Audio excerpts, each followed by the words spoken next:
말씀 욥기 1장 13절에서 22절 말씀입니다. 하루는 욥의 자녀들이 그 맏아들의 집에서 음식을 먹으며 포도주를 마실 때 사탄이 욥에게 나타나는데 소선을 밭을 갈고 나귀는 그 곁에서 꿀을 먹는데 스밧 사람이 갑자기 이르러 그것들을 빼앗고 칼로 종들을 죽였나이다. 나만 홀로 피하였으므로 주인께 아래로 왔나이다.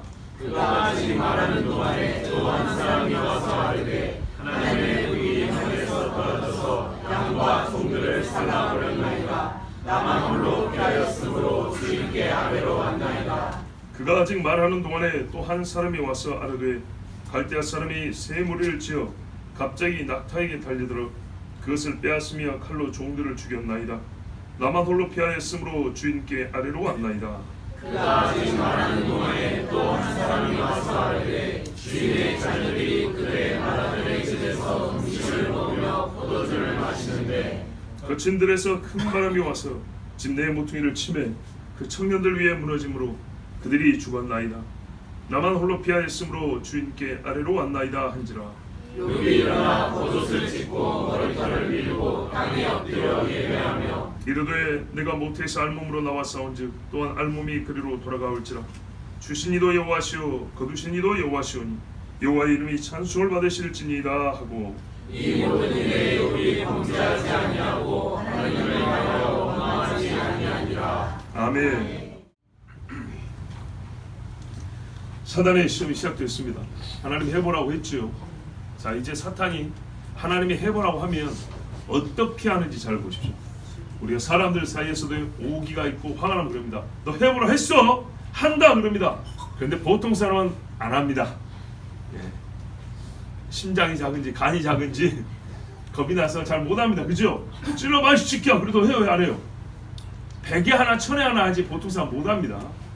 근데요 사탄은요 하라 그러면은요 두 번의 기회가 없는 줄 알고 얼마나 그 기회를 잘 쓰는지 한번 봐보세요. 우리가 여기서 생각할 게 있어요. 하나님이 우리에게요 죄 짓는 게 아니라 은혜 쌓을 기회를 줄 때가 있어요. 은혜 쌓을 기회가 주어질 때 있어요. 두 번의 기회가 없는 줄 알고 그때는 잘 써야 합니다. 정말로 우리가 교회 사역에도 일이 있었습니다. 많이 있었습니다. 여러 일이 많이 있었는데 내가 하나님께 작정을 했는데 어머나 지나가 버렸네. 그런 것들이 있어요. 두 번 기회가 오냐? 안 옵니다. 안 올 때가 있어요. 자, 사탄이 자랑은 아니지만 사탄의 이런 악을 향한 열심이 우리에게는 선을 향한 열심으로 더 커야겠습니다. 자, 어떤 날을 택했냐? 욥의 자녀들이 잔치하는 날을 택했어요. 골라도 제일 좋은 날을 골랐어요. 우리가 가슴 아픈 게 어떤 이 경우가 있습니까? 젊은 사람이 죽으면은 갑자기 죽으면은 가슴 아프죠. 더 많이 아프죠. 그날이 결혼식 날이네. 결혼식 날 결혼식장 가다가 교통사고로 죽으면요. 너무너무 슬프죠. 예, 제가 옛날에 중고등부 맡고 있을 때 우리 부장 집사님 형님이 목사님인데 결혼하려고 하루가 남았어요. 그 형수님이 떠먹다가 진짜 급체로 돌아가셨어요. 내일 결혼식인데. 그럼 그 형님 목사님이 얼마나 힘든지 몰라요. 자, 그래서 어떻게 했을까요? 그분이 세상에 하나님 이럴 수 있습니까? 내가 목사인데 아내를 얻는 것을 하나님께 복받은 자라 했는데 그럼 내일 결혼식인데 무슨 큰 병을 앓았던 것도 아니고 떡 먹다가 세상에 급체로 하루 전에 죽어버렸어요. 그 부모님은 어떻게 했어요? 믿음 없는 그 집안 사람들은 뭐라고 말하겠어요? 자, 그 당사자, 그 신랑이었던 그분은 지금 뭐하고 있을까요? 목회하고 있습니다. 그것이 하나님이 정말 하나님 나한테 이러시면 안 돼요 하는 일이지만 그분은 하나님께 원망하지 아니하고 목회이기로 갔습니다. 그리고 그 동생이었던 그 집사님은 그렇게 믿음이 좋은 분이 아니었지만 형님의 그 모습, 그 어머니 권사님은 아들의 그 아픔을 이겨내는 그 모습을 보고 집안이 은혜를 받고 믿음이 더 좋아졌어요. 오늘 욥기를 보면서 그 생각이 납니다. 골라도 너무 좋은 날을 골랐어요. 마귀는 그래요. 골라도 꼭 술의 날을 골라요. 골라도 환갑지 않지 않은 날, 임지가 하는 날, 뭐 이런 날을 골라요. 큰왕님의 생일날이라고 볼 수 있죠. 맏형의 집에서 식물을 먹으며 포도주를 마실 때 제일 좋은 날, 제일 슬픈 일을 주면 그 슬픔이 배가 되겠죠. 마귀는 이렇게 머리를 잤습니다. 자, 시작됐습니다. 그런데요, 더 놀라운 게 뭐냐? 더 놀랍다기보다는 마귀가 참 이쪽으로 머리가 잘 돌아간다는 게 뭐냐? 봐보세요. 소식이 말입니다. 맏형의 집에서 아이들이 지금 뭐하고 있어요? 잔치하고 있는데 이거 죽일 거잖아요. 그죠? 그러면 이렇게 말을 시작했으면 13절에 이렇게 시작했으면 첫 번째 들려오는 비보가 자녀들이 죽었습니다 이래야 되죠. 남겨놨다가 맨 마지막에 들어오게 해요. 설마 그래도 앞에 것들이 다 없어져도 자식들이 남아있으니까 아버지 괜찮아요, 우리 힘을 내봅시다, 위로할 자식이 있잖아요. 재산은 없어도 재물은 없어도 뭐 같은 생명의 가치지만 그래도 조언 없어도 내 새끼들 남아있으면 이 자식들이 와서 아빠 힘내세요, 아빠 힘내세요, 우리가 있잖아요, 그럴 수 있잖아요. 그런데 그 마지막 가장 사랑 일을 그래도 마지막 남은 나에게는 소망이 있다는 그것까지 다 꺾어버리기 위해서 남겨놨다가 마지막에 죽여버렸어요. 마귀 하는 짓이에요. 자, 그러니까 여러분, 우리가 처음부터 생각할 거는 마귀와의 싸움을 절대 만만하게 생각하면 안 됩니다. 우리가 작전을 세우죠. 걔는 그보다 더 위에 있습니다. 그래서 하나님의 말씀에 근거하지 아니하고 하나님에 대한 신뢰, 신실함이 있지 아니하면 사람의 힘으로는 절대 못 이깁니다. 내 옆에 믿음 좋은 사람이 10명 있고 신학교 나는 사람은 20명 있고 목회자가 몇 명이고 택도 없는 이야기예요. 그렇게 해서 이길 수 없는 게 바로 사탄이에요. 오직 예수 이름으로 싸운다고 그랬습니다. 자, 사자가 요백에 와서 구했습니다. 소는 밭을 갈고 나귀는 그 밑에 풀을 먹는데, 자, 상황이 어떻습니까? 매우 좋죠? 정말 좋아요. 이게요, 평화롭다고만 말하는 게 아니에요. 지금 소가 뭐 하고 있어요? 밭 갈고 있죠? 일하고 있다는 겁니다. 띵강띵강 노는 거 아닙니다. 게으르고 나태해서 하나님이 친 게 아니라 그 말이에요. 매우 정상적이고 해야 할 일을 하고 있는 성실한 일상생활을 하고 있는 중이었다는 얘기예요. 만약에 소가 일을 안 하고요, 소특기는 사람들 일을 안 하고 맨날 놀고 있었다. 종들은 놀고 있고 소들은 자빠져 있는데 이런 상황이었다면 아, 이렇게 게으르고 불성실하니까 하나님의 매를 때릴만 하지, 그죠? 근데 모든 게요 100점짜리였어요. 100점짜리. 오늘 해야 할 일을 하고 있는 중이었어요. 사람과 소가 다 자기를 열심히 하고 있었어요. 정상적으로 일하고 있었고 부주의하지는 않았어요. 성실히 일하고 있었어요. 그런데 갑자기, 정말 이럴 때 갑자기 쓰이는 거죠. 예상할 수 없고요, 기대할 수 없고 일어나면 안 되는 일이 일어났어요. 스바 사람이 왔답니다. 자, 오늘 시간 관계상 본문이니까 족보는 안 따집니다. 예, 성경이 스바라고 하고 쉐바라고 사베라고 번역하기도 하는데, 하여튼 이 사람들이 왔어요. 이 사람들이 와서 어떻게 했냐? 짐승들을 뺏어갔대요. 종들을 칼로 죽였대. 와, 짐승이 수백 마리 수천 마리씩 있었죠. 그러면 밭 깔고 있는데 왔으면은 그 농지도 다 밟아버렸을 것이고 사람 죽은 피와 살점이 떨어져 있을 것이고 이제 그 토지도 못 쓰게 돼버렸습니다. 짐승은 다 잡아갔습니다.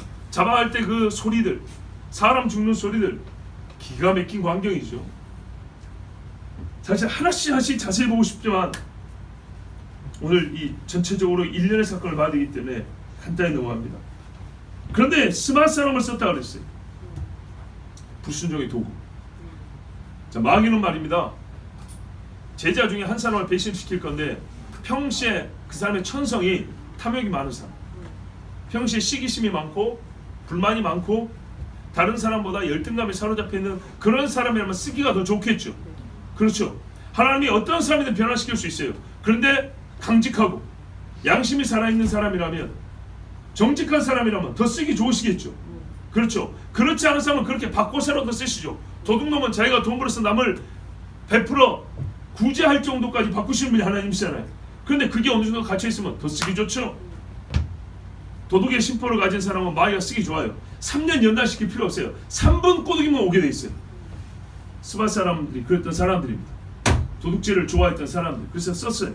악한 자도요, 악한 일에 악한 도구를 씁니다.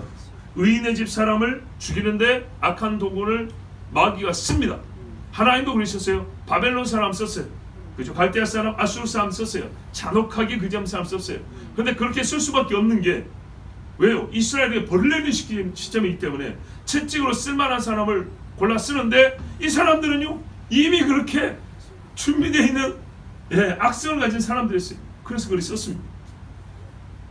말하고 있는데 이것만 해도 힘든데 또 한 사람이 왔어요. 하나님의 불이 하늘에서 내려서 양과 종을 살라버렸는데 양이 7,000마리인데 다 살라버렸대요. 그리고 어떻게 해요? 양 치던 종들도 살라버렸대요. 와, 여러분 하늘에 불이 때려졌답니다. 이거 전하는 사람이요 몸에 걸러왔을 겁니다. 탄 냄새가 묻혀져 왔을 겁니다.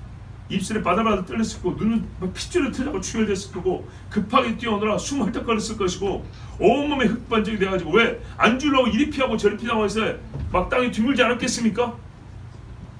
현실이에요, 이게 현실. 우리가 고난을 겪는데요 말짱 돼갖고 힘들다 하는 사람 없어요. 그거 의심해봐야 돼요. 영적인 상처가 있거나 여기에 외상이 있거나 못이 찢어지거나 뭔가 고난을 겪은 사람은요 딱 만나보면 지금 이 사람 매우 아프다는 증상이 나타나게 돼 있어요. 그러니까 너무 여러분 무덤덤에 있지 말라는 얘기입니다. 실제로 읽어야 돼요. 근데 이 사람이 두려운 거는요 그 당혹스러운 사건 때문이에요. 여러분 하늘에서요 마른 하늘이에요. 왜? 양을 치고 있었잖아요. 비 오는데 양 안 칩니다. 우리의 집어넣었죠. 맑은 하늘이었어요. 마른 하늘에게 날벼락이라고 하죠. 진짜 그거였던 겁니다. 깜깜하면 벼락이 대충 구름이 어디서 오는지 번쩍번쩍 멀리서 오는 걸 알 수가 있죠. 훤한 데다 이제 갑자기 물이 번쩍하더니 타져 죽어버린 거예요. 그런데요 영점 조중이 얼마나 잘 돼 있냐. 우리 집 양만 키우나. 이웃집 양들도 풀 좋은 데는 너희 집도 우리 집도 다 가서 뜯기고 있다고. 근데 유독 우리 집 양만 때려버리는 거예요. 한 번 때리면 몇 마리씩 자빠지는 거죠. 세게 때리면 수십 마리씩 자빠지고. 그러니까 한 방에 7,000마리가 다 죽진 않았겠죠. 그죠? 한 방에 7,000마리가 죽을 화염이면 그 화염의 범위가 그 옆으로도 퍼져나왔을 겁니다. 그런데 말이죠. 벼락이 빵 때리고 빵 때리고 빵 때리고 도망가는데 가만히 있었겠어요? 도망갔겠죠. 막 달려 도망갔겠죠. 그런데 도망가는 데를 그대로 때려버린 거예요. 여호수아하고 저기 어디죠? 거기 그 우박 내린 전쟁 있잖아요. 갑자기 생각 안 나는데 하늘에서 우박이 떨어졌죠. 도망 안 갔겠습니까? 도망가죠. 도망가는 데를 쫓아가면서 때려버린 겁니다. 가만히 때릴 수 있는 게 아니에요. 양들이 살려고 이리 뛰고 저리 뛰고 수천만 마리가 뛰니까 얼마나 순식간에 범위가 넓어졌겠어요. 그리고 다른 양들과 섞일 수도 있겠죠. 이웃집 양들하고. 그러면 옆에 양들도 막 뛰어들고 막 소리 지르고 난리 났겠죠. 옆에 집 사람들도 정신없었겠죠. 그런데 희한하게 하늘에서 때려오는 불이 우리 집 양만 때리고 우리 집 종만 때린 거예요. 그래서 이렇게 싸운 겁니다. 이거는 누군가가 조준사격한 거라고. 자연현상이야. 어떻게 이럴 수가 있냐. 근데 하늘에 누가 조준사격하겠어요? 누가? 그래서 하나님의 불이라고 한 거예요. 이해가 되시죠? 이 종이 그냥 겁나니까 신앙이 줘서 하나님 부른 게 아니고 욥과 같이 하나님 이야기는 알고 있고 하나님 경외하는 마음이 있는데 지금 죽어가는 이 광경을 보니까 아마 몇 분 내지는 몇십 분에 걸쳐서 죽어가고 있는데 사람 타는 냄새, 짐승 타는 냄새, 감전되고 바로바로 떨고 있는 모습들, 이런 모습들을 보는데 그 옆에 또 때리고 또 때리고 또 때리고 정확히 우리 집 것만 때린단 말이죠. 말은 안 들리네. 그래서요 하나님의 불이라고 했어요. 그러면 여러분 이 하나님의 불이라고 했을 때 이 종의 해석이 틀린 거 아니죠? 그죠? 그러면 이게 욥에게 얼마나 큰 고통이 되느냐. 봐보세요. 앞에는 수만 죽었죠. 짐승 죽었죠. 물론 사람 죽은 건 똑같은데 짐승이 죽었어요. 이번에는요 죽어도 그냥 죽인 게 뺏긴 게 아니고요 하늘에서 불이 때려버렸죠. 하나님이 때렸다는 게 확인이 되어버렸죠. 그런데 뭘 때렸어요?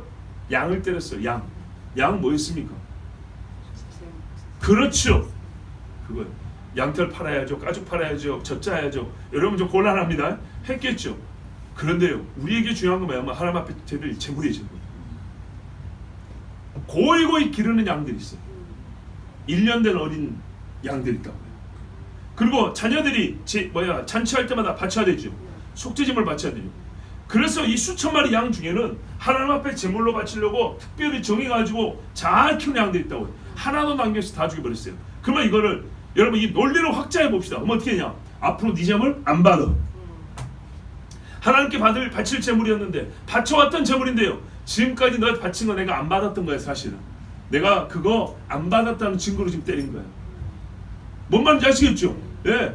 내가 지금까지 여기서 양을 하나님께 바쳐왔고 앞으로도 바칠 양인데 그거를 때려봤다는 것은 지금까지 해온 것을 하나님이 받지 않았다는 뜻이냐. 더 이상 지금까지 잘못된 제사 드는데 더 이상 하지 말라고 때려버린 거예요. 앞으로 안 받겠다는 것도 괴로운데 지금까지 바친 게 다 헛됐단 말이냐. 그럼 뭐예요? 나는 죄를 쌓아놓고 사는 거죠. 신학적 근심을 갖게 하는 겁니다. 신앙의 근본을 흔들는데 여러분 재산이 없어졌다고 해서 이거는 야 이 많은 재물 갖고 이제 알거지 됐네. 동방이 제일 큰 자가 동방이 제일 큰 거지 됐네. 이렇게만 생각할 게 아니고 그 재산 재물이 갖고 있는 의미를까지 보면은 하나님께 이제는 제사를 못 드려야 된다 이 말입니다. 옛날 방식으로 하는 요즘 우리는 이렇게 모이지만 옛날식으로 하면 하나님께 예배하지 못하게 막아버렸다는 얘기입니다. 그리고 하나님이 너의 예배를 안 받았다는 그런 상징이 되게 딱 오해하기 좋게 만들어버렸어요. 그러므로 이런 일을 겪을 때는 하나님과 반드시 대화를 할 수밖에 없게 된 겁니다. 근데 좋게 대화하겠어요? 하나님 앞에 따질 수밖에 없는 환경이 이렇게 만들어진 거예요. 재물을 잃어서가 많이 아니고 그 재물이 갖고 있는 의미를 생각했을 때 여부로 하여금 반드시 입을 열어 하나님께 따질 수밖에 없는 그런 조건을 만들었어요. 사단이요? 똑똑합니다. 그 다음에 그가 아직 말할 때 또 한 사람 말씀 구하되 주인의 자녀들이 아니구나 17절이죠. 갈대아 사람이 새 떼를 집어서 약대에게 이거 낙타죠. 낙타. 예, 낙타를 빼앗고 종으로 죽였나이다. 이건 더 귀한 겁니다. 고대사에서 낙타는 그 하나의 가치가 크죠. 지금도 그렇습니다. 낙타 여러분 직접 보셨겠지만 엄청 크죠. 무지하게 큽니다. 짐도 많이 실 거예요. 광야라든지 장거리 이동할 때는 낙타가 유용하죠. 농사 지을 때는 소가 좋지만 상거래를 하기 위하는 낙타가 좋죠. 그러니까는 이거는 용도가 좀 다르죠. 그죠? 그 한 마리 한 마리 가치가 또 다른 큰 가치를 갖고 있는 겁니다. 그런데 갈대아 사람이 왔다 그랬어요. 우리가 보통 갈대아는 어디로 하냐면 지금의 이라크나 이란 지역 이쪽으로 알고 있는데 순식간에 몰려온 걸 봤을 때 이 우스 땅하고 가까운 지역이라고도 볼 수 있죠. 그래서 제가 재작년에 우리 수련 특강 때 갈대아 우르에서 왔다는데 여기가 어디냐 했을 때 고전적으로 말하는 지금 뭐 이란 이라크 지역이냐 아니면 시리아 지역이냐 시리아 지역일 가능성도 있다라고 몇 가지 그 가능성 있는 이야기를 해드렸어요. 자, 그렇다면 가까이 있어서 빨리 왔다는 것도 이해가 됩니다. 자, 근데 낙타만 귀한 거니까 뺏어가면 되는데 또 종들을 죽였어요. 이래서 이 집의 종들이 본문에 의하면 한 4명 남고 다 죽었습니다. 물론 남자 종 기준이죠. 밖에 지나는 남자들이니까. 뭐 여자도 있을 수 있지만 대부분 남자죠. 그럼 어떻게 됩니까? 이제 재물도 있고 일손이 없어졌습니다. 그렇죠? 재물이 없어도 사람이 있으면 잃을 수 있잖아요. 동대문구에 건물 그대로 남아있고 사람이 없으면 희망이 없죠. 그러나 건물은 다 폭격 맞은 무너져도 사람이 살아있으면 다시 세울 수 있죠. 이 집에 이제 사람이 없습니다. 경제적으로 진짜 완전히 동방에서 제일 큰 거지가 되어버린 겁니다. 그가 아직 말할 때 이제 모든 게 없어진 겁니다. 남은 거 하나 있어요. 절대 없어서는 안 되고 없어져서는 안 되고 여기만큼은 손 안 대기를 바라는 설마 했는데 마귀가요 가장 큰 슬픔을 마지막에 배치했어요. 말하고 있는데 또 한 사람이 왔어요. 주인의 자녀들이 마탱이 집에서 식물을 먹으며 포도주를 마시더니 13절 이야기죠. 이 말 하는 순간 욥이 짐작했겠죠. 지금 4번째 똑같은 경우입니다. 그러면 여러분 19절 보니까 갑자기 대풍이 와가지고 내 모퉁이를 쳤다. 요즘 같은 거 토네이도 뭐 소용돌이 회오리 바람 이런 건데 와가지고 지금 내 모퉁이 치니까 지붕이 무너져서 다 죽었다는 얘기입니다. 몰상 사람이 건물 더미에 깔려 죽으면 몸이 어떻게 되겠습니까? 병들어 죽어도 보기가 흉한데 깨지고 짓이기고 눈알이 으깨지고 두개골 깨서 하악골이 턱뼈가 이렇게 나와 있고 갈비뼈는 돌출돼 있고 폐어더미를 다 걷어냈더니 그 속에 애들이 고통스러운 얼굴로 일그러지고 온몸이 찢어지고 뭉개져서 죽어있는데 여러분 상상이 되십니까?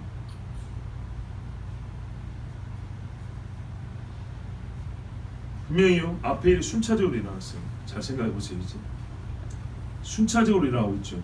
그러면 하나님이 중간에 중지하게 하거나 막아주시거나 할 수 있는 시간이 있었잖아요. 그죠? 물론 거리가 있어서 동시에 발생한 일인데 보고가 순차적으로 올 수도 있어요.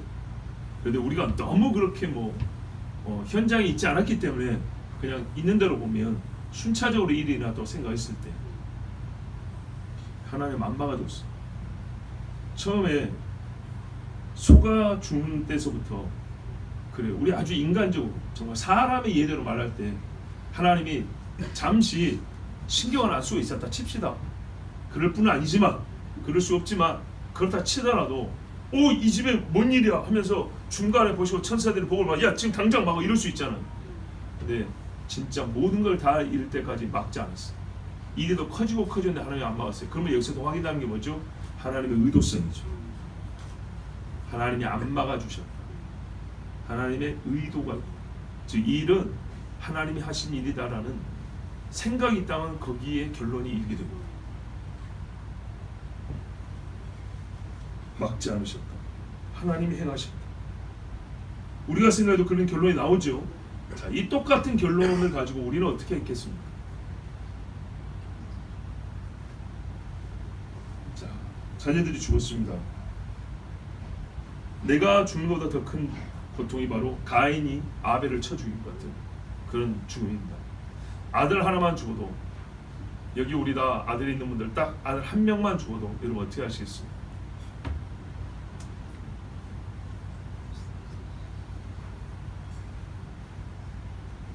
한 명이 아니라 전부 다 몰살을 당했습니다. 병 치료를 한 것도 아니고 한 방에 죽었습니다. 제가 목회를 길게 하지는 않았는데 선배들에 비하면 참 어려운 일들을 많이 겪었습니다. 청년부 첫해 사역이 청년부였는데 어떤 일이 있었냐면, 우리 총무가 그때 26인가 7인가 됐어요. 남자 청년 열심히 있었어요. 근데 그 아버지가 멕시코에서 사업하다가 총에 맞아 죽었어요. 그래가지고 멕시코 와서 CC로 운구에 와야 되는 비행기. 근데 그 친구가 오늘 주일이란 말이에요. 총무잖아요. 총무로서 청년부에 준비할 게 있어요. 이걸 다 하고 갔어요. 뭐라고 말로 위로해 주기 어려워요. 아버지가 이익당해서 얼굴 번지도 어른데 총에 맞아 죽어요. 여러분 감당할 수 있겠습니까?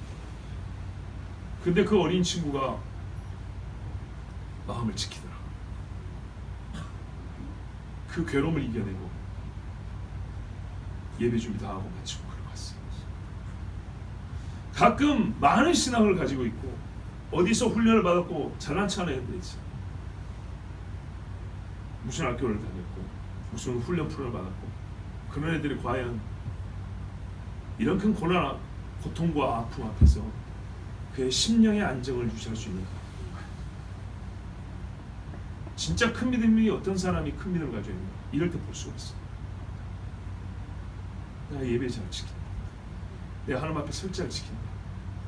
남 이야기가 쉽게 보이십니다. 절대 쉽지 않습니다. 쉬운 게 아니고 어려운 일이에요. 정말 어려운 일이에요. 제정신을 차리기 어려운데 여러분 생각해보세요. 평시에도요, 이 잔치가 끝나면 애들이 혹시 속으로 하나님을 저주했을까 싶어서 제사 지낸다 했어요. 하나님 앞에 속죄제물을 바쳤다 했어요. 평시에도. 그런데 잘 보세요. 잔치 중에 몰살을 당했으니 최악의 상상이 가능하잖아요. 그렇죠? 뭔 말인지 아시겠죠? 잔치 중에 혹 하나님을 모욕하는 말을 했을까? 잔치하면서 술 깨우내 하나님을 저주하는 죄를 지었을까? 해서 잔치 끝나면 뒷날 아침에 일찍 불러다가 깨끗이 씻고 와라 해가지고 하나님 앞에 제사하면서 속죄짐을 바치면서 혹 우리가 죄 지은 것이 있으면 하나님 용서해 주십시오 이럴 건데, 이것들이 잔치 중간에 죽어버렸으니 죄 짓다가 죽었네 이렇게 될 거 아니에요. 그럼 어떤 생각하세요? 내 새끼들이 죄 짓다가 죽었으니 다 지옥 갔겠네. 욥이 평상시 했던 걸 생각해보세요. 지금 여러분 좋을 때가 아닙니다. 평상시에도 그런 신앙생활을 했던 사람인데 자녀들이 아들, 딸이 몰살을 당했는데 잔치하다가 예배드리다 죽었으면 그나마 순결하고 이해를 해. 그렇죠? 근데 잔치하다가 죽어버렸으니 욥의 영적인 근심이 얼마나 크겠어요. 마귀가 곤란을 이렇게 오른다 이 말입니다. 우리도 마찬가지예요. 누가 예배당 가다 죽었네? 아니 뭐요? 예배 시간 빼고 오늘 놀러 가다 죽었단다. 이러면 어떻게 해요? 장례 시작할 때 마음이 편합니까? 욕 같은 경건한 사람이 어땠을까요? 그 마음이 숨이나 쉴 수 있었겠어요? 내 새끼들이 영혼이 어떻게 됐을까? 얼마나 마음에 큰 근심이 슬픔이 있겠습니까? 하나님의 심판을 받았다고 생각할 거 아니에요, 그죠? 이것들이 평상시 죄를 지어가지고 하나님이 제일 좋은 잔칫날 죽여버렸고 회개할 기회도 주지 않았고 이렇게 생각이 딱 좋은 조건입니다. 모든 게요. 너무나 즉 한마디로 하나님이 나를 싫어하시고 하나님이 나를 심판하시고 내가 하나님 앞에 지금까지 한 건 다 헛된 것이었구나. 자녀들을 믿음으로 가르친 것도 하나도 들어간 것도 없었고 내가 하나님 앞에 경건을 쌓은 것도 하나로 하나님 앞에 받아들여진 것도 없고 하나님이 나를 용납한 건 이만큼도 없었구나. 그래서 나를 정말로 누구든지 볼 수 있도록 나를 표적으로 삼아서 이렇게 치시는구나. 그래서 친구들이 와서 한 말 들어보세요. 다 그 말 아닙니까? 객관적으로 봤을 때 욥은요 세상에 이런 악인이 없다라는 표현을 얻은 거예요. 그러니까 여러분 우리가 보기에는 너무 다른 거죠. 하나님은 세상에 이런 의인이 없다고 했는데 그에게 일어나는요 악인에게 일어날 법한 일이 일어나는 거예요. 그것도 최악의 악인도 겪기 힘든 진짜 너무 무지막지한 일이 벌어진 거예요. 여러분 마귀의 악랄함이 이 정도입니다.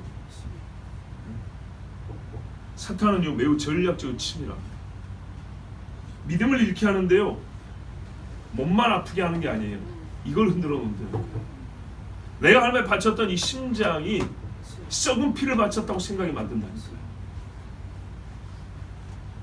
마귀는 하나님께 허락받은 일을 단 한 가지로 허투루 쓰지 않고 한 번에 이게 모든 걸 쏟아부었습니다. 사탄의 열심, 악한 자의 열심. 여기까지로부터 우리가 먼저 얻을 교훈이 하나 있습니다. 전도서 9장 이전에 솔로몬이 사실 일생에 평안하게 산 사람입니다. 재미나게 산 사람이죠. 그런데 뭐라 그러냐? 모든 사람이 임하는 그 모든 것이 일반이라 의인과 악인, 선한 자와 깨끗한 자와 깨끗하지 아니한 자, 제사를 드린 자와 제사를 드리지 아니하는 자에게 일어나는 일들이 모두 일반이니 선인과 죄인, 맹세하는 자와 맹세하기를 무수하는 자가 일반이로다. 아멘. 다 똑같이 겪는 거예요. 그럼 믿을 필요가 뭐 있냐? 아니죠. 죄악된 세상이 우리 바탕이 그래요. 그래서 이 안에서 일하는 죄악된 세상이라는 일은 세상 속에 살고 있기 때문에 우리가 겪는 거예요.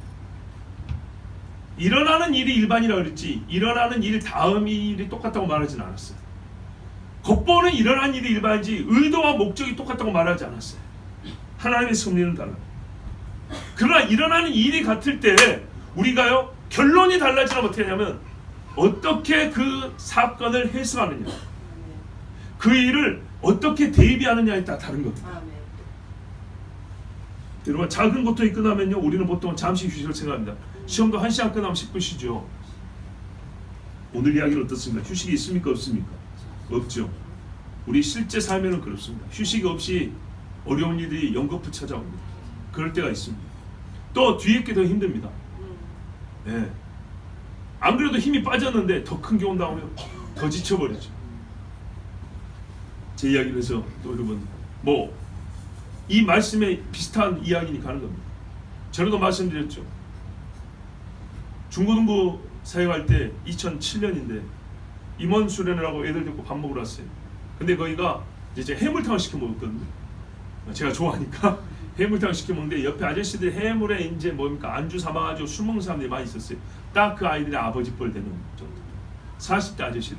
근데 술 마시면서 입에서 나오는 말들이 어떻게 좋은 거 있습니까? 하나 없죠. 그 아이들을 가르쳤어요.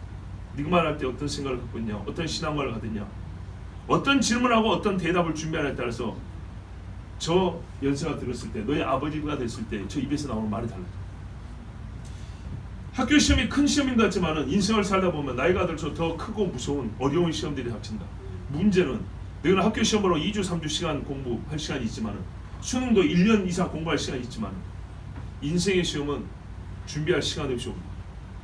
그래서 어릴 때 평온할 때 어떤 생각을 가지고 어떤 질문과 답변을 가지고 있느냐에 따라서 큰 시험이 왔을 때 예고 없이 찾아왔을 때 대처가 다르고 거기서 인생의 향방 결론이 결말이 달라지고. 그러므로 어릴 때 바른 질문하고 바른 대답하는 훈련을 해야 한다. 어디서? 성경으로부터. 네. 오늘 이야기가 이 뒤에 또 나옵니다. 자, 하나의 고통이 있으면 그 다음 고통을 준비하는 것이 되고요. 연거푸 있을 고난을 대비하는 것이 견디는 힘이 됩니다. 일단 이게 기초적이지만 우리가 지금 준비해야 될 생각들입니다. 이런 생각 갖고 있어야 돼요. 그런데 여러분, 한 가지 우리가 발견한 의문이 있죠. 뭐냐? 각 사건마다 꼭 한 사람씩 남겨놨다는 얘기입니다. 마귀가 남겨놓은 거죠. 의도적으로 남겨놓은 겁니다. 이유가 뭘까요? 와서 여백에 전했죠. 그 사람 아니면 안 전해질까요? 동네 사람들 보고 말하겠죠. 그렇죠? 금세 몇 시간 지나지 않아서 아니면 한 시간도 안 돼서 소문이 들어올 겁니다. 그런데 현장에 증인을 남겨놓은 겁니다. 증인. 현장의 실상을 말해줄 자. 그런데요, 그 실상을 말해줬기 때문에 더 하나님을 욕하기 좋은 상황이 된 겁니다. 무슨 말이냐? 잘 보세요. 밖에 사람들이 만약에 봤다면 그냥 죽었다, 어렵다 이렇게만 말할 거예요. 그러면 원인에 대해서 욥이 순전히 혼자 생각해야 돼요. 그런데 증인으로서 종들이 왔잖아요. 종들의 말을 들으면 결론이 빨리 나와요.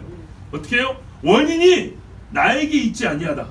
나는 매우 정상적인 생활을 하고 있었고 경건한 생활을 하고 있었고 조심하고 있었고 그리고 하나님이 매우 계획적이고 핀포인트로 딱 찍는 것처럼 그렇게 타격을 해갖고 우리가 죽었고 우리보다 악한 놈들이 들어왔고, 그죠? 정확하게 사건 분석, 상황 정리를 해줬기 때문에 결론이 뭐가 나오냐면 나 때문이 아니구나, 나로 말미암이 아니구나, 이게 정리가 됐어요. 나에게는 이유 없음. 그럼 어디서 이유가 있다고요? 나에게서 이유를 찾을 수는 없지만 최악의 고통이 나에게 왔다, 하나님으로부터 왔다, 이게 결론으로 나옵니다. 이 결론을 만들기 위해서 증인이 필요했어요. 증인이 없었다면 여러 가지 상황을 생각해 봐야 돼요.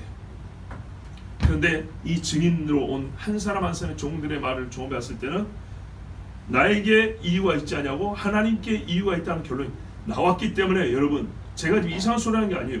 그래서 22절에 보세요. 이 모든 일을 하나님을 향하여 원망하지 아니하고, 21절에 뭐라고요? 여호와 주시니가 여호와시고 거두시는 여호와시, 이런 말이 나온 거죠.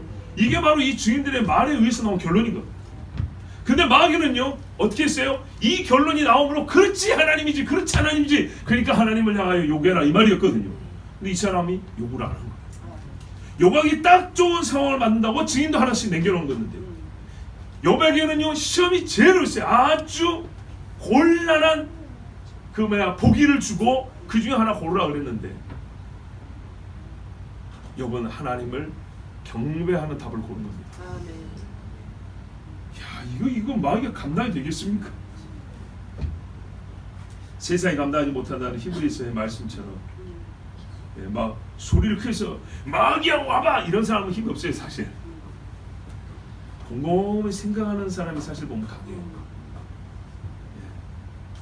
자, 욥이 일어나서 겉옷을 찢고 머리털을 밀고 땅에 엎드려 경배했습니다. 슬프죠? 슬프다는 얘기입니다. 슬픈데요, 지금 사실 해야 될 게 뭐냐면 죽은 자신에게 달려가야죠. 버선발로 달려가야 되고 엉엉 울어야 되고요. 뭐 아무 뭐랄까요, 정신도 없고요. 그리고 조금 시간이 여유가 있으면 장례치를 준비해야죠. 요즘 같은 포크레인 불러가지고 짐승 시체도 처리하고 땅 파야 되고, 자식들도 운구차 불러야 되고 장의사 불러야 되고 장례에 치러야 되겠죠. 근데요, 이게 급한데 그걸 나중으로 미뤘어요.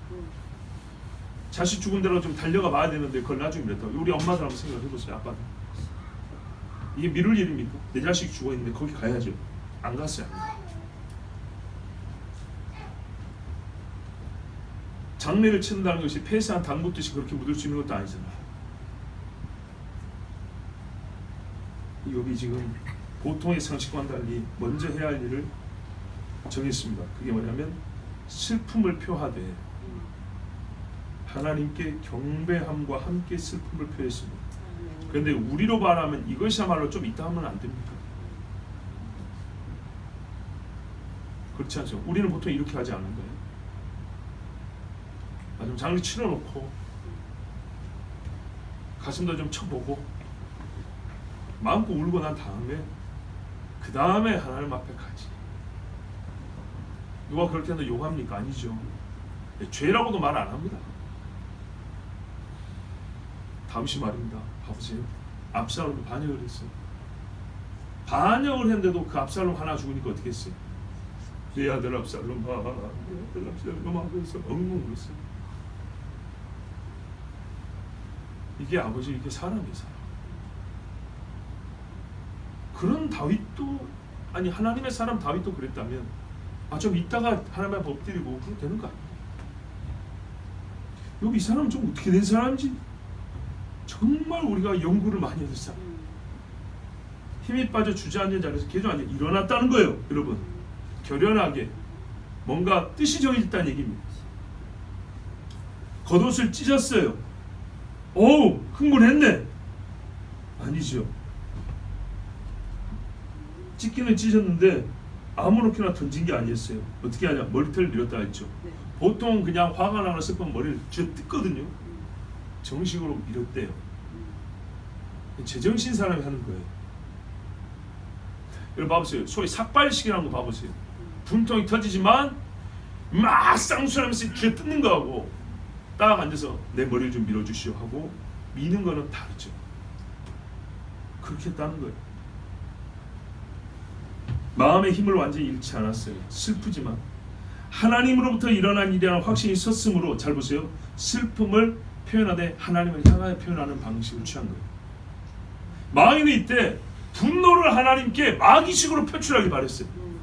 그런데요, 슬픔을 하나님을 상대하는 이전의 경건의 모습과 똑같이 슬픔도 그와 같은 경건의 모양을 가져서 표현했다 이 말입니다. 하나님을 대하는 격식과 합당한 태도를 갖추어서 했습니다. 통분의 심정을 나타내는데 옷을 찢어 아무렇게나 던지지 않았고 머리를 잡아 뜯지 않고 깔끔하게 밀었습니다. 결연한 마음으로 그는 정신을 놓지 않고 하나님께 그리고 정중하게 엎드렸습니다. 슬픔을 보이되 바른 자세를 잃지 않았습니다. 이걸 이름하여 우리가 참 사람이 됐다고 하는 말이에요. 우리 인간 사이에서는, 그렇죠? 술 먹으면 사람이 개가 된다. 이런 사람은 정말 같이 멍에를 매지 말아야 될 사람이죠. 그러면서 뭐라고 말했냐? 가로되 내가 모태에서 적신이 나왔어 언제 또한 적신이 그로 돌아올지라. 이제 이게 한자 표현이어가지고 요즘 번역을 어떻게 써요? 알몸이라고 말했죠. 정신이 온전한 것이 이상한 상황인데 생각의 시간도 주어지지 않았고요. 갈수록 더 큰 고통이 욕을 찔러왔는데 급하고 격한 마음으로 하나님을 원망해 딱 좋은 상황인데, 그렇죠? 당한 해의 양과 정도와 시간을 생각해 보면 이런 말을 한다는 자체가 이해가 안 되죠. 근데 여기서 이렇게 말하는 걸 보면 사탄이 뒤에 등장하지 않는 이유가 있어요. 손수봐야 안 될 사람이 있지. 네? 사탄의 예상을 다 뒤집어 엎어버렸어요. 여러분 봐보세요. 사탄이요 이렇게 욥을 이기게 보겠다고, 욥을 엎어보겠다고 작전을 세웠죠. 이건 말입니다. 수천 년 동안 써먹은 방법이었거든요. 통했던 방법이에요. 인간을 오래 연구했고요. 셀 수 없이 많은 사람을 지옥에 보내본 사탄이 경험에 의해서 택한 방법들이에요. 왜? 아까 말했지만 하나님께 허락받은 것도 한 번이지만은 욥을 잡아뜨려서 가장 의인을 옛날에 아담 잡아뜨리듯이 하나님을 저주하는 자로 만들어서 수많은 사람을 실족할 거리를 만들 수 있는 기회도 한 번이었단 말이죠. 사탄 딴에는 최고의 작전을 세운 거예요. 지금까지 사람을 볼 때 데이터를 다 종합해보고 보세요. 얼마나 뛰어난지. 죄가 없는 상태의 첫사람인 아담도 한 방에 엎어버렸잖아. 그런 놈이 사탄인데 욥 이거 하나 엎은 게 어렵겠어요?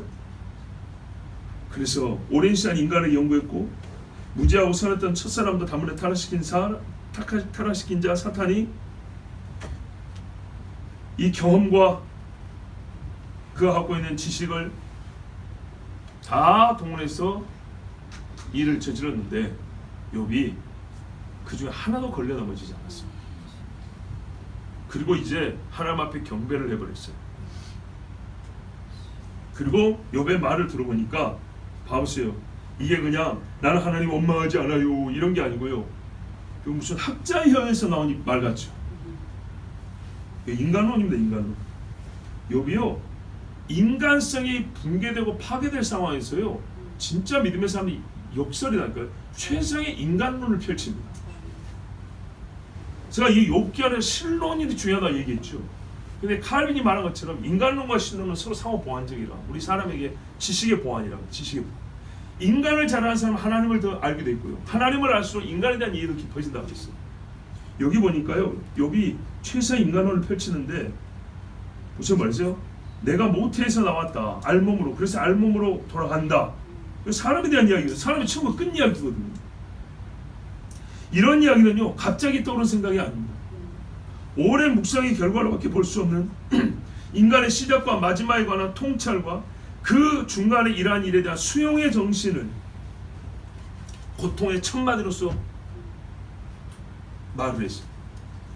여러분, 누가 말했죠? 사람은 어디서 와서 어디로 가는가? 누가 말했습니까? 오래돼가 좋다 까먹었어요. 누가 말했죠? 예술가 고우가 있나요? 괴테가 있나요? 아, 여러분 죄송합니다. 모르는 줄 알았으면 안 물어봤을 건데. 예, 인간은 어디서 와서 어디로 가는가? 이게 굉장히 철학적 질문으로 오래되고 유명한 질문이잖아요. 여기 지금 그 이야기하고 있습니다.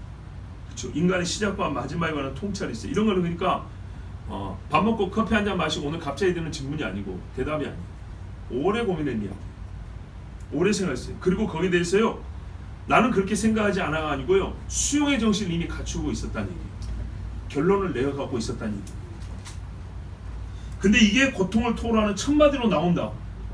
이게 영 평범하지 않잖아요. 그렇죠? 고통을 토로하는 첫마디가 인간론이에요. 가만 보면 솔직히 너무 맨정신인 거예요. 네. 지나치게 맨정신, 지나치게 무덤덤한 것이 아닌가? 알몸으로 나왔으니 아무것도 가지지 못한다는 논리로만 설명할 사건이야, 이 말이죠. 이게 지금. 네? 이런 말은 좀 나중에 해도 되는 거 아닌가요? 수십 년간 나의 생명이었고 내 사랑의 제일의 상대였고 내 행복의 최고의 이유였던 자식들이 다 죽었는데 이거를 뭐 가진 게 없었으니 다 잃어도 괜찮다는 식으로 말하고 끝낼 문제냐고요. 재산도 크지만 말이죠, 나의 사랑하는 자식이 죽었는데 내가 본래 자식이 없던 사람이니까 여러분 이렇게 말해도 되는 겁니까?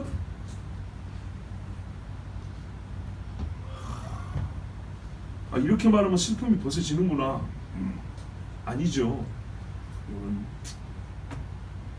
욥은요 본래 보지 않고 하나님을 믿는 사람이었어요. 이게 중요합니다. 자식이 있기 전에 하나님 믿었고요, 결혼하기 전에 하나님 믿었고, 내가 지금 가진 것들이 없을 때 하나님 믿었는데, 없을 때 하나님이 자기를 보여줘서 믿은 게 아니라 없을 때 하나님을 안 보고 믿은 사람, 없을 때 안 보고 믿었다. 그랬어요. 눈앞에 보이는 것이 달라진다고 해도요, 보지 않고 처음부터 내가 믿을 때 보지 않고 믿은 그분을 보이는 것이 달라진다고 바꿀 수는 없는 겁니다. 여러분, 이래서 믿음이 중요해요. 베드로도 그랬어요. 내가 예수를 보지 못하였으나 믿고 사랑하는도다. 이는 너희 영혼의 결국 구원을 바라며 있어요. 욥은 본래 가지지 않을 때 하나님을 믿었습니다. 그러므로 가진 것이 없어진다고 하여 하나님을 저버릴 수 없습니다. 잃은 것과 죽은 자들에 대한 무감각이 아니라 그것들과 그 사람들보다 먼저 욥과 믿음과 구원의 상관관계를 맺어진 하나님과의 관계가 깨어질 수 없다는 고백을 한 겁니다. 아멘. 모든 아픔과 고통이 최종적으로 무엇을 목적으로 하는지를 아는 영리한 사람입니다. 아멘. 이거를 그대로 받아들이지 못하면 하나님을 버려야 되는 거예요. 내가 보지 않고 믿은 하나님을 보이는 현상에 달렸다고 버리게 만드는 일들이 벌어진 거예요. 욥은 똑똑해서 알아요. 그래서 어떻게 해요? 내가 보이지 않고 믿은 그 하나님을 붙드는 것부터 먼저 하겠다는 거예요. 여러분, 배가 10척인데 9척이 태풍에 떠밀려왔어요. 난 섬에서 많이 봤잖아요. 깨지고 난리가 났어요. 한 척 남았어요. 깨진 9척 배 수습으로 가겠어요. 한 척 남은 거 똑바로 묶어 놓겠어요. 요거 안 깨지게 해야 되겠죠? 비교하자면 그래요. 근데 이 배가 제일 좋은 배라며. 이거 지켜야겠죠? 그래요. 욥은 가장 지켜야 할 하나님과의 관계도 굳건히 하고 마음껏 슬퍼하고 길게 눈물을 흘릴 것입니다. 친구들이 일주일 동안 와서 말도 못했던 거 생각해 보세요. 여기까지 이렇지만 더 이상 이뤄서는 안 되는 것을 지키는 지혜로운 사람의 모습을 본다고 생각하시면 그것이 더 옳은 것입니다. 너무 무덤덤한 게 아니고요. 여기서 하나님까지 잃어버리면 진짜 이거는 영원한 슬픔에 갇히는 거예요. 주신 자도 여호와시오 취하신 자도 여호와시오. 욥은 누가 이 일을 주장했는지를 알고 있어요. 그래서 원망하지 않았어요. 원망이야 정상이지만 사람은 그렇지만 의로우신 하나님은 이렇게 할 수 있는 자격이 있고 권한이 있으시다. 이게 우리가 가져야 될 신론이에요. 하나님에 대한 이해예요. 하나님은 당시 안에서 기가 막힌 계획을 준비하고 이렇게만 들어버리면 견디지를 못해요. 근데 어떻게 들어야 한다고요? 하나님은 당신에게 좋은 일이나 하든 안 좋은 일이나 하든 의로우십니다. 여호와는 의로우시고 여호와는 선하십니다. 이게 있으면요 이런 상황에서도 이렇게 똑같이 고백할 수가 있어요. 하나님은 본래 주신 분이십니다. 주실 때 공의와 은혜를 따라 주셨습니다. 내가 받을 자격이 없었어요. 취하실 때도 공의와 은혜를 저버리지 아니하시고 동일 원리에서 취하시는 분이에요. 이 믿음이 우리의 믿음을 지키는 지탱하는 힘입니다. 힘. 그러지 않으면 순교자의 가족들은 전부 다 불신자가 됐기에. 그런데 믿음의 식구가 죽으면 더 믿음이 좋아지는 것을 어떻게 설명을 합니까? 평시에 깊은 질문을 하였고 그에 대한 대답을 가지고 있다는 것이 얼마나 나 자신의 마음을 심령을 지키는 데 유용한지 한번 봐보십시오. 하나님에 대한 깊은 이해를 갖고 있다는 것이 이처럼 큰 시험에 내가 믿음을 지키고 소망을 지킬 수 있다는 진짜 어마어마한 두꺼운 성벽과 같은 나를 지켜주는 이 경고가 지시돼야 된다는 것을 여러분 아셔야 됩니다. 성경 말씀 그렇게 말 필요가 있냐? 하나님에 대해서 뭐 그렇게 복잡해 할 필요는 아니에요. 절대 그렇지 않아. 욥이 지금 욥을 지켰는 게 뭡니까? 한번 생각해 보세요. 욥을 지키는 건 믿음이라는데 그 믿음을 좀 구체적으로 얘기해요. 하나님에 대해 알고 있는 거예요. 내가 믿는 하나님이 어떤 분이냐는 거죠. 지금 그 이야기 하잖아요. 그 하나님이 나에게 함께 하시는데 그 하나님을 믿는 나는 인간은 어떤 존재인 거죠. 하나님에 대한 이해와 인간에 대한 이해, 이 두 가지로 지금 견디고 있는 겁니다. 하나님에 대한 믿음을 기반으로 할 때는요 여러분 깨닫기를 바라는데요 이렇게 견딜 수 있는데 이걸 정리하면 이래요. 신론이 바르면 어떤 고통에서도 하나님에 대하여 바른 태도를 가질 수 있고요. 인간론이 오르면 어떤 고통에도 하나님 앞에 오를 수가 있어요. 내가 하나님 앞에 어떤 존재인가 알면 이런 상황이든 저런 상황이든 하나님 보시기에 너의 지금 모습과 태도가 옳구나 이렇게 인정받을 그런 자세를 지킬 수가 있어요. 다시 말씀드립니다. 신론이 바르면 모든 고통에서도 하나님에 대한 바른 태도를 지킬 수 있고 인간론이 오르면 어떤 고통에도 하나님 앞에 오를 수 있습니다. 거의 같은 말이지만 여러분 이 말을 꼭 기억하시기 바랍니다. 하나님의 일하시는 손은 항상 하나님의 이름에 영광을 돌립니다. 그렇죠? 여호와의 이름이 찬송을 받으실지니이다. 환난과 고통은요 보세요 신자에게는 반드시 주의 이름을 찬송하게 합니다. 어떤 사람은 좀 빨리 하고 어떤 사람은 좀 느릴 수 있지만은 신자라면 그 고통에 반드시 하나님의 이름을 찬송하게 합니다. 고통의 아픔을 무시하고 슬픔의 눈물을 거부한다는 뜻이 아니라 하나님에 대한 원망 없음, 하나님을 신뢰하고 이것은 이것은 환난과 고통이 빼앗을 수 없는 것. 하나님이 나에게 주신 은혜가 있고 내가 하나님을 섬기는 이 마음은 어떤 것도 빼앗을 수 없다. 이런 믿음 가진 신자에게는요. 그러면 너는 뭐 할 건데? 했을 때 하나님을 찬송하게 되는 겁니다. 근데 여호와의 이름이 찬송을 받을지니라 그랬죠. 이름 안에 하나님의 속성이 들어있고요. 하나님의 하신 일이 들어있고요. 하나님의 약속이 들어있습니다. 그래서 그냥 이름 모를 신에게 나는 그냥 믿어요 이게 아니고요. 여호와 그분을 나는 찬송합니다. 하나님이 자기 이름을 걸고 하신 일 나는 그 이름 없는 신을 섬기는 아니고 내가 그 이름의 신을 섬기는데 나는 그래서 이 일에도 하나님을 찬송합니다. 신자는 이렇게 합니다. 이 모든 일에 욥이 범죄하지 아니하고 하나님을 향하여 어리석게 원망하지 아니하니라. 이 사건을 말하면서 성경은 욥과 하나님의 초점을 맞추고 있습니다. 이는 욥이 이 일련의 사건을 해석하고 생각할 때 하나님을 먼저 생각했기 때문입니다. 욥은 사회적이고 인간관계적 분석을 시도조차 하지 않았습니다. 이 일이 어떻게 일어난 거냐? 왜 일어난 거냐? 누가 이 일을 주장한지 이미 알고 있었기 때문입니다. 종이 말했습니다. 하나님의 불이라. 나머지 일도 하나님이 하신 것이라는 결론을 대번에 얻을 수가 있었습니다. 하나님의 불이기에 보통 사람 같으면 원망의 극단으로 나갔겠지만 욥은 하나님의 불이요 하나님의 바람이요 하나님의 보낸 사람들이었기 때문에 하나님의 의로우심 안에서 그런 일이 있었기 때문에 하나님을 향하여 원망하지 않았습니다.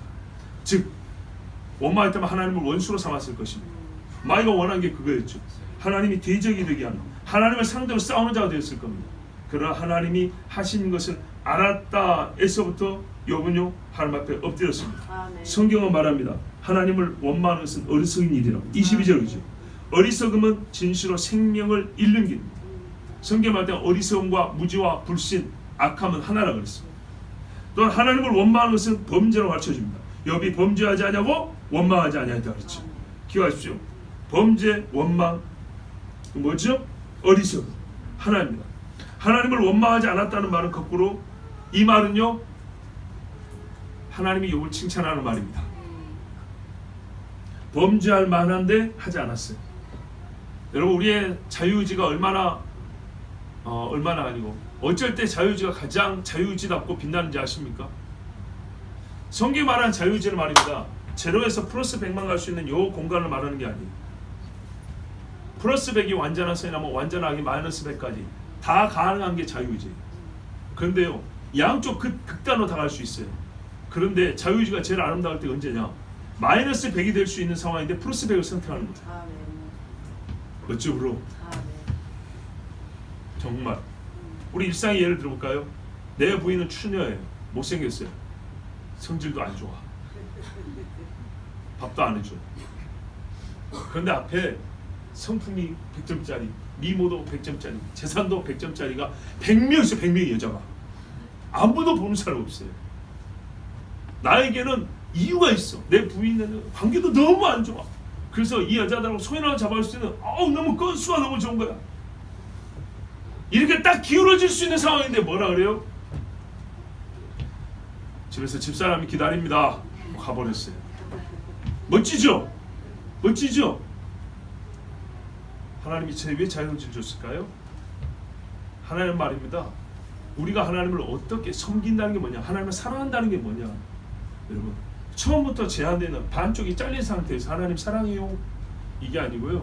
하나님 아닌 것을 사랑할 수 있는 100% 조건이 갖춰있는데도 불구하고 그래도 나는 하나님 택하겠다. 아멘. 이럴 때는 자유의지가 자유의지다운 거예요. 아멘. 보지 않고 사랑하는도다. 보지 않고 믿는도다. 이럴 때 믿음이 믿음다운 거예요. 아멘. 정말 원망할 수밖에 없는 100%의 상황 조건인데 이 양반이 하는 거 보세요 지금. 세상에 이런 사람이 있습니다. 하나님이 그래서 망했더니 세상에 이런 사람이 다 있다. 마음이 어렵죠? 세상에 그런 사람 없습니다. 하나님 잘못 봤습니다. 맨날 하나님 보고 틀렸대. 근데 여러분 이런 사람이 있어요. 하나님 칭찬하는 거예요. 원망하지 아니하더라. 범죄하지 아니하더라. 범죄할 만한데 이것 하나님 원망해도 어리석다고 할 사람은 없어요. 근데 하나님 한 분이 나보고 어리석다 할 거예요. 그래서 그 한 분 때문에 찬송하는 말 외에 아무 말도 안 했어요. 아멘. 하나님을 원망해도 사람들은 고개를 끄덕끄덕 해줄 거예요. 근데 하나님 한 분이 고개를 끄덕끄덕 안 해줘요. 그럼 어떻게 해요? 나는 하나님의 고개를 끄덕 해줄 그 일만 하겠다는 거예요. 아멘. 여러분 1차전 하나님 승, 아멘. 사탄 패, 그리고 욥도 승리했습니다. 사탄 패. 그렇죠? 한 번의 싸움을 사탄의 2패를 당하게 됐습니다. 사탄의 계획은요 한 번의 계획으로요 일타쌍피였어요. 욥과 하나님 모두에게 이기는 것이었어요. 믿음의 한 사람 엎어버리고 하나님을 아주 그냥 자기보다 무지한 자로, 사람에 대한 이해가 사탄이 나보다 부족한 그런 존재로, 전지하지 않은 존재로, 속된 말로 마귀가 하나님을 한번 밟을 수 있었어요. 욥이 졌으면. 그런데요 거꾸로 욥과 하나님에게 한 번의 2패를 당했어요. 하나님은 항상 사탄에게 이기는 싸움만 하십니다. 아멘. 신자도 사탄에게 잘 보세요. 당하기는 하지만 지지는 않습니다. 아멘. 절대로. 어떤 사람이 이렇게 말해요. 파도가 치는데 배를 띄웠다. 파도의 배가 흔들리긴 하겠지만 나의 배는 침몰하지 않는다. 아멘. 우리 믿음의 사람들이 그래요. 지나가는 새가 머리에 똥을 싸고 갈 수는 있어도 머리에 절대 둥지를 틀게 하지 않는다. 아멘. 이게 믿음이에요. 이건 루터가 했던 말이에요. 신자가 사탄의 시험을 당할 수는 있어요. 그러나 사탄에게 지지는 않습니다. 아멘. 이기는 방법은요 하나님이 허락하시고 하나님이 주장하신 일이다. 아멘. 이 한 가지를 붙들고 있으면 아멘. 절대로 지지고 넘어지지 않습니다. 아멘. 여러분, 무섭고 악한 일에는요, 내가 주 예수 그리스도를 명하니 하고 직접 마귀를 대체 쫓아내십시오. 아멘. 어느 때로도 가능하지만 조금 구분을 해야 된다면, 무섭고 악한 일에는 직접 마귀를 대적하여 말로 쫓아내십시오. 그리고 어렵고 아플 때는요, 하나님의 이름을 높이는 찬송으로 사탄을 침묵시키십시오. 아멘. 하나님 오늘 우리에게 주신 말씀입니다. 아멘. 우리 이 시간에 함께 기도합니다. 하나님 아버지 감사합니다. 오늘 우리에게 말씀하시고 우리를 사랑하셔서 정말 하나님이 기뻐하시는 자 욥을 보여주셨습니다. 왜 그를 의인이라고 부르는지, 너희 의가 바리새인보다 서기관보다 나아야 한다고 말씀하신 것이 무엇인지 주님 가르쳐 주셨습니다. 읽을수록 부끄럽습니다. 읽을수록 신앙이란 얼마나 깊은 것인지, 영으로 하나님과 교제한다는 것은 얼마나 신비로운 것인지를 배웁니다. 우리의 상식으로 이해가 안 됩니다. 누군가는 몰상식, 비상식으로 할 수 있지만 초상식을 보았습니다. 일상의 평범한 사건이 아닌데 아버지, 여기서 우리는 평범조차도 잃어버리는 사람을 기대하지만 평범으로 따라갈 수 없는 사람을 보았습니다. 주여, 우리에게도 믿음을 주시옵소서. 하나님에 대한 완전한 신뢰를 허락하여 주시옵소서. 우리 인간에 대한 온전한 이해를 갖게 하여 주시옵소서. 사탄보다 지혜롭게 하시고 사탄으로 하여금 영겁고 폐함을 당하게 하는 믿음 있는 자들이 되게 하옵소서. 주여, 한번 우리 기도합니다. 주여.